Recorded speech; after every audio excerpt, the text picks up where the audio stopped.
Hey guys, and welcome back to another Hot Lap Guide here on the Coach Dave Academy YouTube channel. My name's Matt Emery. We're here for week 11 at the Sebring circuit. Let's get into the Hot Lap.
So let's get into the Hot Lap Guide then for the Sebring circuit here for week 11.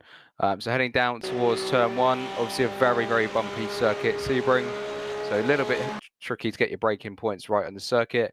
Going into turn 1, just want to make sure you use all of the track on the entry. So you've got this slight bit of wall that comes slightly further out, which we can use just to open up turn 1 a bit more.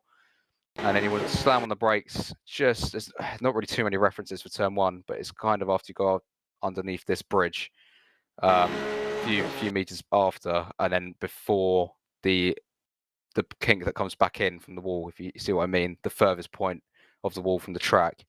Other than that, it's just going to be about practice and learning your reference points. It's quite hard to pick up without any reference points for turn 1, but once you get your practice in, you'll be absolutely fine. You're just trailing the brake pedal all the way in, not really too high percentage, just about 40% initially, and just trailing all the way off towards the apex. And then once you can feel that the front's not sliding too much, you can get on the throttle. Just got to be slightly patient on the exit. Just make sure you don't run out too wide, because it's an instant off track. So especially in qualifying, just look out for going on this grass at all. And into turn 2, this time you have got some braking markers, so you can brake just before these 3 cones on the right hand side.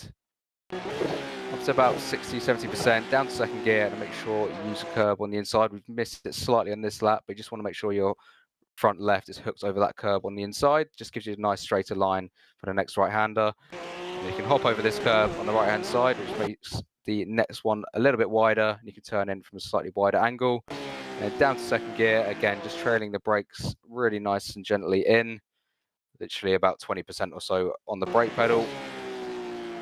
And then don't really want to touch the inside curb, as it just unsettles the car. It means you're going to get a bit of oversteer on the exit. Just make sure you're following the yellow line round for the apex for this one. And you can use all of the exit curb.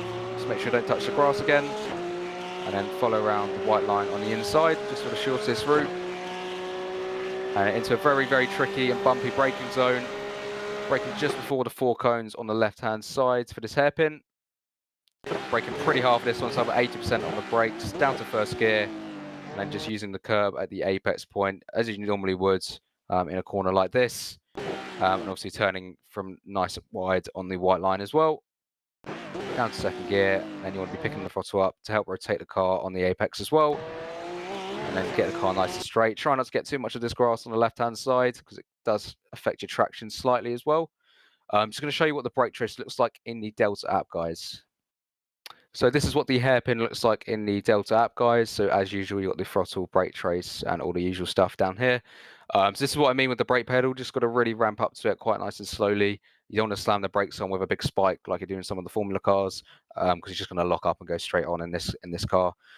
So nice and smooth, all the way up to about 75%. And then as long as we've got the car, you can see the steering angle here. So while we've got the steering straight, we're holding that pressure. And as we start to turn in, we're just releasing that with the steering angle as well. And then once we've reached peak steering at the apex of the corner, you can see we'll release the brake and then start getting on the throttle. We also use the throttle to rotate the car slightly on the apex. And then once we've got the car nice and straight, we're full throttle heading out of the corner. But anyway, so then full throttle down towards the next corner. Got the right hander here, just trying to take the straightest and shortest line you can here, just following the white and yellow lines. And then spot your braking zone for this one. Again, you're braking just in front of the 4 cones on the left-hand side. This one always catches me out because you think you can brake a little bit later than you can.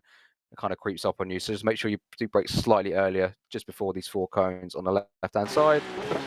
About 70% on the brake, down to second gear. Again, just following the yellow line round on the inside. Don't really want to touch the curb as it does just unsettle the car slightly in this transition.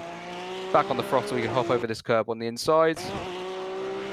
All nice, and just let the car run out nice and wide. Always the rear tyres, don't like it too much. And then take a nice wide line into this one. Again, just braking just before these 3 cones on the left-hand side as your reference. And just trying to keep the wheel as straight as you can. About 60% on the brakes, down to second gear. Again, just avoiding the curb on the inside, but getting as close as we can to it. And on the throttle at this point as well. So even before we've apex, we're already on the throttle just to focus on the exit. Bear in mind, you've got a really long straight as well that follows this corner. So the exit is really important. And on the throttle, again, just watching the track limits on the exit. And then this is completely flat.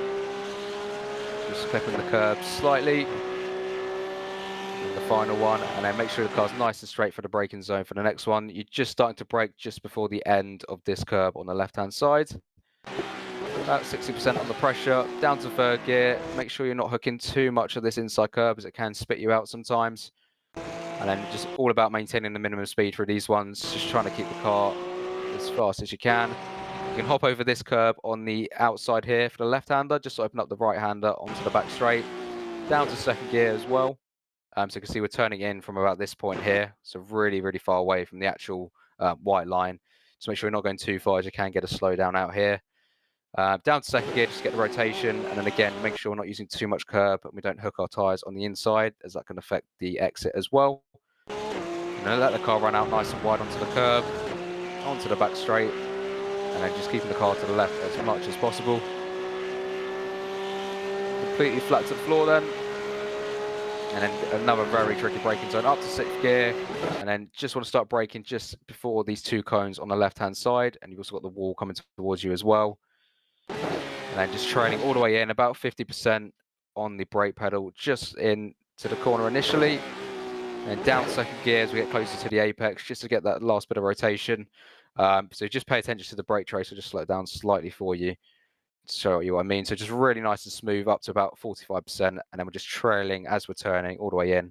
Then the final down to second gear, final downshift. And then once you can feel that the car's nicely hooked up on the front end. About this point here, we can see we start to get back on the throttle. Again, very important with the pit straight to get a good exit out of the last corner. And just be really patient with the throttle because we're still not full throttle yet. And then once we can feel that the rear is in check, we can slam the throttle on 100%. Again, really, really close to that wall. Now, obviously in the race, you maybe don't want to risk it as much as this because we're not leaving too much margin for error.